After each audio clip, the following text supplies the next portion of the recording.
تو صرف وہ یہ نہ ہو کہ قاری صاحب نے جو بات کہہ دی ہے وہ بس پوری ہو گئی ہے، بلکہ اس طرح ہے کہ قاری صاحب نے جو بات کہی ہے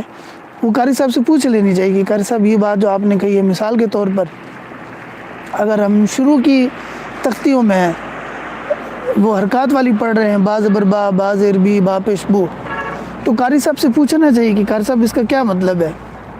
یہ جو میں پڑھ رہا ہوں اس کو میں آگے جا کر کیا کروں گا، یہ چیز قاری صاحب سے ہم لوگ پوچھیں۔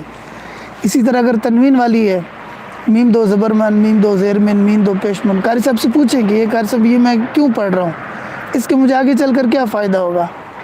تو قاری صاحب جو ہے وہ آپ کو پھر بتائیں گے کہ حرکات والی جو ہے یہ ہم آواز سیکھ رہے ہیں اس سے،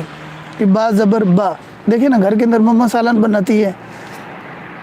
پیاز ہے، ٹماٹر ہے، گوشت ہے، آلو ہے، اب پہلے اس کا کیا نام تھا، پیاز نام تھا اس کا، آلو نام تھا، ٹماٹر نام تھا، گوشت نام تھا، لیکن یہ سارے کے سارے جس وقت مکس ہو گئے اس کے بعد اس کا نام سالن ہو گیا۔ اسی طرح با صرف با ہے، لیکن با کے ساتھ جس وقت زبر مل جائے گی تو وہ با جو با زبر با ہو جائے گا، ایک ساؤنڈ نکلے گا، ایک آواز نکلے گی۔